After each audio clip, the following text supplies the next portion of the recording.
Hola amigos, yo soy Desert Fox dentro video. Masacre de Tlatelolco. La masacre de Tlatelolco fue el asesinato de estudiantes y civiles por militares y policías el 2 de octubre de 1968, en la Plaza de las Tres Culturas en la sección de Tlatelolco de la Ciudad de México.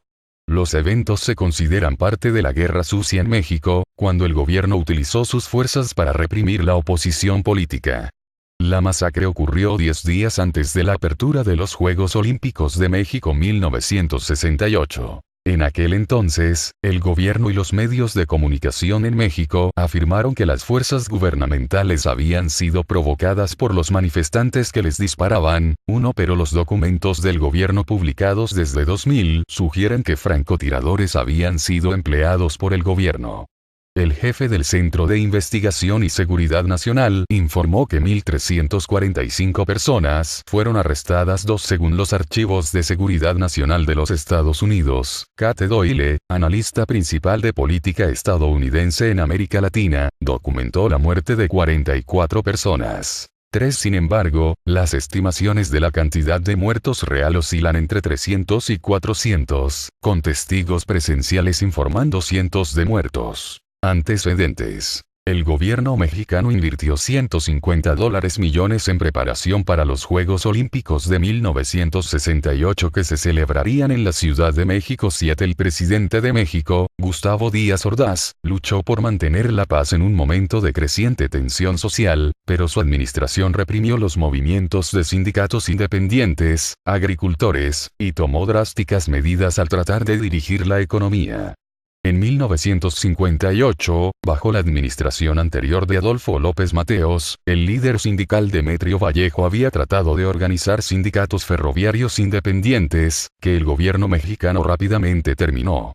Arrestó a Vallejo bajo una violación del artículo 145 del Código Penal, que definió la disolución social como un delito. El movimiento estudiantil en la Ciudad de México creció rápidamente a raíz de la reacción a la violenta represión de las luchas entre porros, pandillas, rivales, que incluyó a grandes segmentos de estudiantes que no estaban satisfechos con el régimen del PRI. Sergio Cermeño ha argumentado que los estudiantes estaban unidos por un deseo de democracia, pero su comprensión de lo que significaba la democracia variaba ampliamente. Protesta en la UNAM. El 1 de agosto, el rector de la Universidad Nacional Autónoma de México, UNAM, Barros Sierra dirigió a 50.000 estudiantes en una protesta pacífica contra las acciones represivas del gobierno y la violación de la autonomía universitaria. El orden de la manifestación demostró al público mexicano que los estudiantes no eran agitadores. Además, la manifestación mostró que era poco probable que agitadores socialistas hayan coordinado las acciones de los estudiantes. 1014 La ruta de protesta fue planeada específicamente para evitar la Plaza de la Constitución o el Zócalo, la plaza principal de la Ciudad de México. La ruta de la marcha comenzó desde Ciudad Universitaria, corrió a lo largo de la Avenida Insurgentes hasta Félix Cuevas, giró en Félix Cuevas hacia la Avenida Coyoacán y regresó por la Avenida Universidad al punto de partida. La marcha prosiguió sin mayores disturbios ni arrestos. El 9 de septiembre, Barros Sierra emitió una declaración a los estudiantes y maestros para que regresen a clase, ya que nuestras demandas institucionales han sido esencialmente satisfechas por el reciente mensaje anual del presidente de la República. La CNH emitió un informe anuncio en el diario Al Día para la marcha silenciosa el 13 de septiembre. Invitó a todos los trabajadores, agricultores, maestros, estudiantes y público en general a participar en la marcha. La CNH enfatizó que no tenía conexión con los 20º Juegos Olímpicos, ni con los feriados nacionales que conmemoran la independencia de México, y que este comité no tiene intención de interferir con ellos de ninguna manera. El anuncio reiteró la lista de 6 demandas de la CNH. Con la apertura de los Juegos Olímpicos, Díaz Ordaz estaba decidido a detener estas manifestaciones. En septiembre, ordenó al ejército ocupar el campus de la UNAM, que tomó el campus golpeando y arrestando a los estudiantes indiscriminadamente. Barros Sierra renunció en protesta el 23 de septiembre. Ocupación del Instituto Politécnico Nacional. Los estudiantes comenzaron a prepararse para operaciones defensivas en otras instituciones. Pusieron una resistencia mucho más fuerte cuando la policía y el ejército intentaron ocupar los campus del Instituto Politécnico Nacional de Zacatenco y Santo Tomás. La batalla duró desde las 17 horas del 23 de septiembre hasta las primeras horas del 24 de septiembre. El médico Justo Igor de León Loyola escribió en su libro La Noche de Santo Tomás: "Hoy he visto peleas más sangrientas, batallas desiguales. Ambas partes están armadas, pero ¿qué diferencian las armas? Pistolas calibre 22 contra rifles militares M1, bazucas contra cócteles Molotov". 1516. Los estudiantes del Politécnico mantuvieron su campus en contra del ejército durante más de 12 horas, lo que provocó una fuerte oposición del gobierno. El diario francés L'Express declaró que 15 personas murieron en las batallas y que se dispararon más de 1000 balas. El gobierno reportó 3 muertos y 45 heridos. Masacre. El 2 de octubre de 1968, alrededor de 10.000 estudiantes universitarios y de secundaria se reunieron en la Plaza de las Tres Culturas para protestar por las acciones del gobierno y escuchar discursos pacíficamente. Muchos hombres y mujeres no asociados con el CNH se reunieron en la plaza para mirar y escuchar, incluyendo vecinos del complejo residencial, transeúntes y niños. Los estudiantes se habían congregado afuera del edificio Chihuahua, un complejo de apartamentos de 3 módulos y 13 pisos en la Plaza de las Tres Culturas. Entre sus cantos estaban: "No queremos olimpiadas, queremos revolución". Los organizadores de la manifestación no intentaron suspender la protesta cuando notaron una mayor presencia militar en la zona. 2 helicópteros, uno de la policía y otro del ejército, volaron sobre la plaza. Alrededor de las 5:55 p.m. se dispararon bengalas rojas desde el cercano edificio de la Secretaría de Relaciones Exteriores de México. Alrededor de las 6:15 p.m. se dispararon otras 2 bengalas, esta vez desde un helicóptero, una verde y otra roja, cuando 5000 soldados y 200 tanquetas y camiones rodearon la Plaza 1117. Gran parte de lo que sucedió después de los primeros disparos en la plaza permaneció mal definido durante décadas después de 1968. Los registros e información publicados por fuentes del gobierno estadounidense y mexicano desde 2000 han permitido a los investigadores estudiar los hechos y sacar nuevas conclusiones. La cuestión de quién disparó primero permaneció por años sin resolver después de la masacre. El gobierno mexicano dijo que los disparos desde los apartamentos circundantes provocaron el ataque del ejército, pero los estudiantes dijeron que los helicópteros parecían indicarle al ejército que disparara contra la multitud. La periodista Elena Poniatowska seleccionó las entrevistas de los presentes y describió los eventos en su libro La Noche de Tlatelolco. Las llamaradas aparecieron repentinamente en el cielo y todos levantaron la vista automáticamente. Se escucharon los primeros disparos. La multitud entró en pánico, y comenzó a correr en todas direcciones. A pesar de los esfuerzos del CNH por restablecer el orden, la multitud en la plaza rápidamente cayó en el caos. Poco después, el Batallón Olimpia, una rama secreta del gobierno hecha para la seguridad de los Juegos Olímpicos, compuesta por soldados, oficiales de policía y agentes de seguridad federales, 17 recibió la orden de arrestar a los líderes del CNH y avanzó hasta la plaza.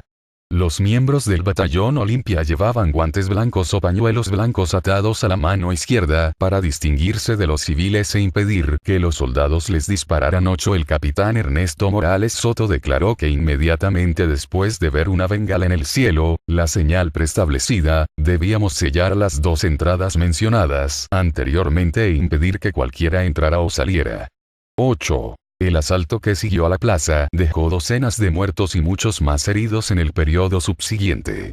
Los soldados respondieron disparando contra los edificios cercanos y contra la multitud, alcanzando no solo a los manifestantes, sino también a observadores y transeúntes.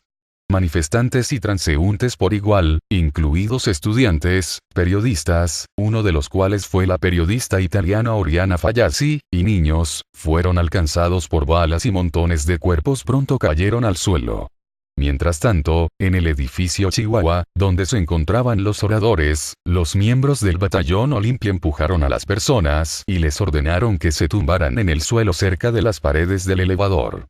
Las personas afirman que estos hombres fueron las personas que dispararon primero contra los soldados y la multitud 17. La evidencia en video también señala que al menos 2 compañías del Batallón Olimpia se escondieron en los edificios de apartamentos cercanos y colocaron una ametralladora en un apartamento en el edificio Molino del Rey, donde una cuñada del entonces secretario de Estado y luego presidente Luis Echeverría Álvarez vivió. La iglesia de Santiago de Tlatelolco, donde se colocaron francotiradores en el techo. El convento cercano y la torre de relaciones exteriores, donde participaron muchas personas, incluidas las que dispararon las 2 primeras bengalas. Una ametralladora en el piso 19. Y una cámara de video en el piso 17. La evidencia en video muestra a 10 hombres con guantes blancos que salen de la iglesia y se encuentran con los soldados, que les apuntan con sus armas. Uno de los hombres muestra lo que parece ser una identificación, y los dejan ir 17. La masacre continuó durante toda la noche, con soldados y policías operando casa por casa en los edificios de departamentos adyacentes a la plaza. El edificio Chihuahua y el resto del vecindario tuvieron que cortar su electricidad y teléfonos. Testigos del evento afirman que los cadáveres fueron primero retirados en ambulancias y más tarde los militares llegaron y amontonaron cuerpos, sin saber si estaban vivos o muertos, en los camiones militares, mientras que algunos dicen que los cuerpos fueron amontonados en camiones de basura y enviados a destinos desconocidos. Los soldados reunieron a los estudiantes en las paredes de los elevadores del edificio Chihuahua, los desnudaron y los golpearon. Alrededor de 3.000 asistentes fueron llevados al convento junto a la iglesia y los dejaron allí hasta temprano en la mañana. La mayoría de ellos eran personas que tenían poco o nada en común con los estudiantes y que solo eran vecinos, transeúntes y otros que estaban en el plaza solo para escuchar el discurso. Otros testigos afirman que en los días posteriores, los miembros del Batallón Olimpia se disfrazarían de empleados de servicios e inspeccionarían las casas en busca de estudiantes. La explicación oficial del gobierno sobre el incidente fue que los provocadores armados entre los manifestantes, estacionados en edificios con vista a la multitud, habían comenzado el tiroteo, y que al encontrarse a sí mismos como objetivos de francotiradores, las fuerzas de seguridad simplemente habían devuelto los disparos en defensa propia. A la mañana siguiente, los periódicos informaron que entre 20 y 28 personas murieron, cientos resultaron heridas y cientos más fueron arrestadas. 8. La mayoría de los medios mexicanos informaron que los estudiantes provocaron la respuesta del ejército con fuego de francotiradores desde los edificios de apartamentos que rodeaban la plaza.